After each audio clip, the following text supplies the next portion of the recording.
How are you doing?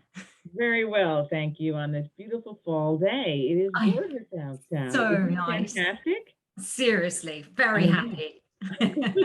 I was like, wow.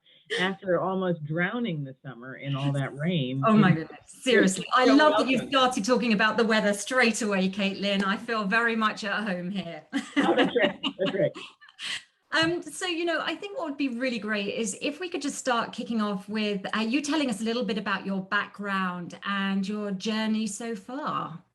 Yeah. Well, it's definitely been a circuitous one. And I'll do the back to the front and not spend too much time on the back, but I used to be a journalist. And a good one. I was nominated for 2 Pulitzer Prizes, if you can believe Amazing. that. But then the world went digital, newspapers, went nowhere. And I got into advertising and loved it. And it really became content, is what it became, right? Advertising Yeah. did once digital. And we did a lot of content for a long time. Mhm. And then the media world came around, and it was so fascinating to me because it was so much like journalism again, Yeah. because what you're doing is finding audiences, Yeah. right? And that's what we did in journalism. You had to find who was interested in Mhm. what you had to say or the news that you were writing about. Yeah. So there's so many parallels, and I was hooked. I've worked agency side. I worked agency side for a long time. I was at Publicis, then Group M, and then went to City, and now TIAA. And can we just not forget the copywriter at Bon Appetit? Because I just think that would be my dream job. Well, that's right. I did skip over that, didn't I? That was the best job that ever happened. That How ever happened. seriously, I that must have been incredible. Seriously, seriously. And I was like, how did I land this gig? And then this was amazing. So Arnold Worldwide, obviously another agency, I get a call from a recruiter, and they're like, we're looking for someone, a copywriter who has food experience. I was like, what? Like, there's like two. And I was like, well, me, because I did the Bon Appetit thing. And it was Hershey's. Oh wow. And Hershey's wanted to do an artisanal chocolate website. They bought a bunch of artisanal chocolate. So I got to work on an artisanal chocolate website for a Oh, year and a half. I Are you mean, freaking that kidding is me? serious. Oh my God, I'm too jealous now. It was That's so good. It was so good. So good. So, TIAA was established over 100 years ago and Yeah. is now a Fortune 50 company. Yeah. Can you tell us a little bit about the history of TIAA Yeah. and the core mission behind it? Yeah, absolutely. It was founded by Andrew Carnegie, Mhm. and the main driver was to provide quality retirement for educators.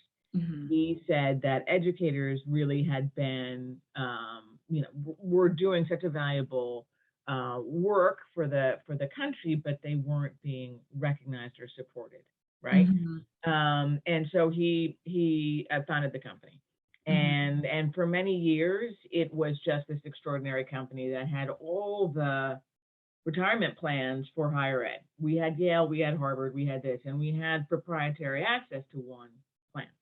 Mhm. And then I want to say 10 years ago, um, it became a competitive market, right? Mhm. And that other competitors were able to, um, use the same. It's a 403B.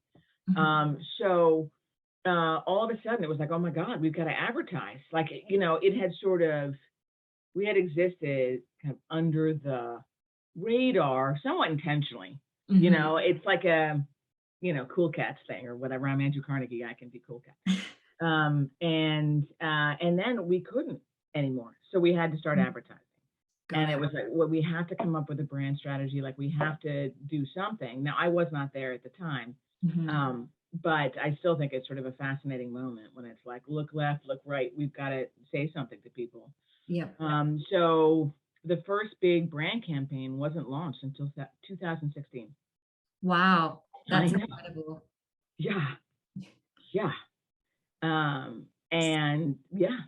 So how has that evolved? Because I mean, that's a very short amount of time to have only been marketing for. So, you know, that is a huge from beginning, and it's still very much evolving. So how has that process come into play from the beginning to sort of operating to where we are now?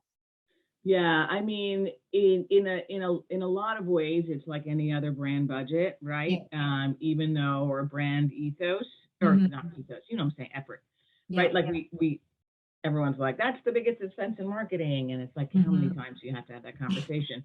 But people do, leaders see it as directly linked to new business, Yeah. right? So they'll go into to pitch. We're looking at new lands now, and they'll say, we don't know who you are, Yeah. right? So forget about submitting an RFP. Like I have no idea who you are, and so that, and then another fascinating piece of that is that to get the win, employees need to know who we are too. Yeah. Right? Because the company isn't going to flip to, sort of what I'm making it up, Yale isn't going to flip to a company that their employees haven't heard of, right? They'll have an insurrection on their hands, right? Like, why are you taking my retirement money and giving it to somebody I don't know? So it is critically linked to business, which is good because everybody knows the importance of it. Yeah, no, absolutely. So, I mean, for right now, you know, obviously it's getting the brand out there. It's very much about brand awareness, but, you know, who is the audience as well, though, that you want to be in front of? Yeah, the two audiences, right? One is and this is, you know, whatever, is somewhat annoying to say, but it's our own customers. Yeah. Right? Or our own policyholders. They didn't even know that they had us. It's embarrassing. So we had to live their own, you know, our own people's awareness of us, so that when they retired, they left, that they didn't roll over to somebody else, right? So we had to do that, and that done a tremendous amount of work on. And now we're going to do new ground. But to your point, we're looking for educated people, right? They're smart. I don't mean educated. I mean they're in education, right? So they're smart. They're you know, it's kind of funny. Like when YouTube did an analysis of what our people search for or listen to, like literally one of them was like Chopin on YouTube. I was like, of course, because these are our people, right? Like our people are full on, they like smoke pipes and whatnot. So it was, that's, which is an interesting target, right? Yeah, no, absolutely. A really interesting target. Yeah, and I know that video is a very important channel for you guys. Can you elaborate a little bit more about your thinking of video and how you're going out to market? Yeah, absolutely. So video is key for us because we are really in the beginnings of brand awareness, right? A lot of times brands already have an established level. If you look at their kind of their readout on all their metrics, there's always like, oh, here's your base. And it's like, well, our base is, So video and getting in front of people is important, and the way you tell a story on video, and it's always addressable television is one of our highest performing channels, always on brand awareness, right? So we know that how important it is to us as a company, and we have to sort of figure out ways to show up, you know, I mean, this sounds silly, but like kind of in the biggest format possible, right? Because that's on the phone, it's so hard. It's like a tiny little banner, whatever. Like we have to be doing breakthrough stuff to get attention. Yeah, no, absolutely. And you mentioned as well that, you know, beyond video as well, you've been embracing new formats and channels, and you've been you did a fantastic campaign with Snapchat on the virtual graduation. Can you tell us a little bit more about that and the thinking behind that? Yeah, absolutely. So our clients during COVID were in trouble, right? They're all educators. They have schools key things that they offer students that they can't anymore, right? Graduation. Yep. It's a rite of passage, and there's no graduation. So thinking about, and this is sort of the key tenet I know as brands think, is how do we add value, right? Yep. It's very, very hard to do. And at that moment when you can add value, you strike, right? Yeah. So the thinking was, well, they can't have graduation. How about we give them a virtual graduation? Yeah, right? That's amazing. I mean, it was just, and so somebody came down, they were like, oh, let's build an app. I was like, we are not building an app. And I reached out to my friends at Snapchat, and they came in with something that had already been done. So I had nothing. That was perfect. So they had done something for the release of the Queen movie, and we're like, oh my God, this is the best thing ever. So we reskinned it, obviously made it custom, but we're able to do it pretty quickly. And what it was is it was a lens. So you could hold it up to your face, right? And a cap and a gown went on you. Then you pick the colors of the cap and the gown to mimic your school, right? And then you raise your hand, a diploma flies into it, and then you're prompted to turn the phone. And once you turn the phone, it becomes a long stage. And you walk out on the stage, everyone's cheering and holding signs with your name, your screen name. I love that. That's just so impressive. And I mean, I love the experientialness of it as well, when obviously in lockdown and you can't do anything. I mean, that is really super smart. It was great. And, I don't know if Snapchat's on the phone or not, or listening, but I've already told them that they were such good partners. Amazing. Such good partners. That's fantastic. So no, we actually loved it. How did you relate that back from a measurement perspective as well, in terms of obviously providing value? Were there specific KPIs you were looking for? How did you go about sort of? Yeah, well, we kind of had two targets on that, right? One of the targets was our clients, our clients, right? Yeah. And being able to send an email to university presidents that we're giving you a virtual graduation, send this out as part of, that was huge. And that we did internally. It had the largest click through on, of anything that ever sent out, right? So that was clear. And then we did a brand study with Snapchat, which did not it came back inconclusive, which is not surprising. And I don't think we were that upset about it. What we were thrilled by is that we had so much engagement with the app, and it was well targeted. It wasn't like we did, whatever that first one, whatever, I can't remember what it's called. Like, we had really good targeting on it. So the engagement that we got was great. Oh, I forgot this. Something like 30% of all our impressions were earned. Wow. So I know, for an unknown retirement company to get 30% earned impressions, please. That's that was incredible. That was awesome. That was awesome. So really great. And then sort of just going back to your video, I mean, how do you, in terms of sort of like obviously the media buying, the thought process behind it, how does that start? Like, what is it? What is the strategy with the video? And it sounds like kind of oversimplified, but it's reach, right? And that's kind of why it matters. All that video stuff matters to us. It's like, well, where are they now? Right? Because they weren't here. They're not. They were here yesterday, and now they've all gone. So it's how can we find them? Where are they? Our brand was one of the first to really nail addressable television, because we had to find a really finite group and go look for them. But we're looking for great ideas all the time. We had one task that was given to my team through the ANA, where it was actually a CTV plugin where you could get all the little buttons on the bottom of a CTV, where it's like, here's your Netflix, here's your Hulu, here's whatever. We showed up with the TIAA on the bottom of the thing, and you could click. Yeah, I know. Wow. Right? ANA. Yeah. I mean, you ended up on a lame quiz, but it doesn't matter. I mean, just think of the placement. Think of the placement. No, that's awesome.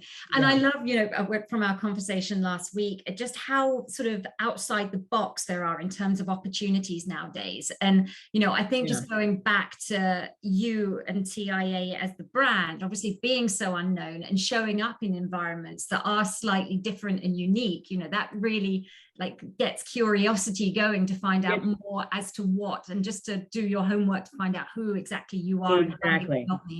And we're trying to turn that to our advantage. But the thing that we were talking about too is just how many screens there are now, right? Like it's just, and there are screens, video screens that you don't even consider, right? So Peloton is a video screen. It is, right? And brands are using that. I mean, not directly, right? But Ed Sheeran now has a new album, and he dropped it on Peloton, so now everybody's got rides to. I love that. That will hopefully make me go faster. No, it's really good. It's really good. So everybody's using every screen. Not everybody. I'm sorry. Using every screen creatively. Yes, I think is a great challenge. And to get a win like that. I love that.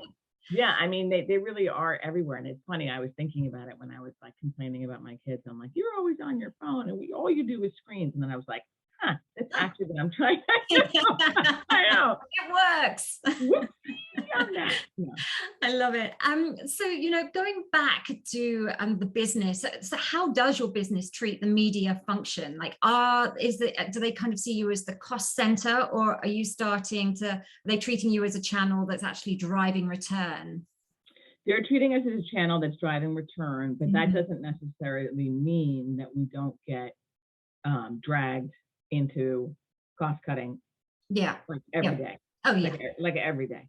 Yep. I mean, because it's hard. I think anyone in media will tell you it's a huge line item. And it's one line item. I mean, if you think about someone in finance and they're like, well, this person, copying is $2,000. Oh, look, media is, 80 million. So it'll always. Absolutely. But they do. Absolutely. They link this to business and they know it's important. And one of our key stakeholders, the lead on the executive committee, came to the CMO and was like, can you please get me more awareness? Like, on it. Yep. No, absolutely. So can you tell us a little bit about sort of the challenges that you're trying to solve for right now? And, I think sort of thinking back to video as well, how does that help you solve? Again, obviously there's a scale and a brand perspective, but I think just from a creativity component as well, is there sort of a weaving in, is there something sort of, what is it you're trying to solve for even longer term? Because at the moment it's brand awareness. How does that evolve using video? I think what we need, I think it's as a category, no one wants to pay attention to us, right? Like we're retirement. They actively don't want to deal with retirement, right? So it's a category problem that when there's anything out there, a video or a banner ad, they don't want to see it because it's like, oh my God, that means I have to deal. And oh my God, I haven't looked at my 401k in 10 years so they don't want to talk to us to begin with. And then we're just an emerging player, even though we're a Fortune 50 company. And so it's sort of that uphill battle, right? Like I think number one is a category problem. How do we get people to pay attention? This is not new. Prudential's doing it, Fidelity's doing it, like this is, but it really is true in terms of attention and video. And then how do we not only get people to pay attention, but we've got to jump. We've got to. No, absolutely. We've got to, we've got years of catch up. That's the word. Yeah, no, I agreed. And, I think also from a generational perspective as well, though, I think it's quite interesting. As you say, like your kids are always on the screen and, there's now financial brands sort of on TikTok, there's lots of different platforms in which now to play with. So is there anything sort of you're moving towards a little bit more, or I mean, from obviously from a CTV, from you've got your programmatic and TV. Is there anything you're sort of leaning a little bit more towards?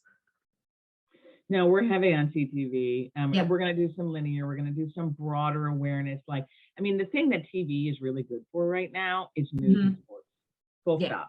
That's it. Right. Yeah. So, but they really are good at sports. So we do sports there, and we have some nice sports activations coming up. We had a great partnership with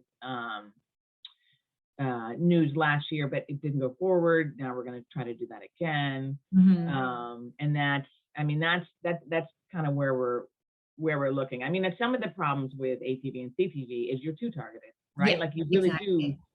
And I remember someone saying that to me once. They're like, "You're gonna rue the day when with all this." And I was like, "Oh no, you're crazy. It's so cool." But it's so there's a better answer to the question. Trying to balance the addressability of it with the broader, and get where we need to go. No, absolutely. And then I know we're running out of time here, but sort of finally, that there are a lot of vendor potential partners probably listening in right now. So if people do have great ideas or they want to share it with you, sort of how would you recommend them reaching out in terms of potentially working with TIAA in the future? Yeah, just email me. Don't they have my email? Or they could. It will do now. There we go. Love it. And then I think sort of finally, again, we're kind of talking about the sort of the future of video as well. Is there anything in terms of if you had a magic wand and you could be doing anything in the future, do you have a sort of a dream of if you could have anything right now and the world was your oyster? And even something potentially. I mean, I certainly hope my team is not listening, but honestly, and the TikTok thing is interesting. And look, and this would not fly internally, would not fly. And so it's out of my brain. But something like a retirement challenge or something. Like I think there's something in there. I don't know what it would be. Yeah. But I would love to give it to them to see what would happen. Yeah. No, 100%. And also, making retirement like interesting. People think of retirement and then they get a little bit like, oh, okay, what? How can you make that exciting? And that's where I think thinking outside the box. There's a lot of. And there's something. They do a really great job. This is no regular UGC. We talked about that, right? Like the UGC we used to get. Oh my God. Yeah, exactly. Totally. Well, Rachel and Caitlin, it's been a fascinating conversation. I'm sorry we'll have to leave it there for the moment, but really appreciate you both bringing your perspectives to the future of video and many other topics. What I loved learning from you, Caitlin, was the 100-year-old company that only recently had to come up with a brand strategy and a marketing plan, and the challenges and the opportunities with that in a streaming TV and digital world that your marketing plan has been born into, and focusing on brand building and doing breakthrough campaigns and creative that stands out, like the virtual graduation with Snapchat. That sounded very, very cool. And then what isn't so new and it's tried and true is studying, and doing research that tells you and informs your learnings and future strategies, and you did that. And what I thought was surprising, frankly, as you did, was that reach is so critically important, and that targeting your audience, not over targeting them, but targeting them on the new video environments and screens, big glass screens, small screens. Really great chat. So, Caitlin, Rachel, thank you both. Thank you so much for having us. Take care. Bye. Bye, Rachel.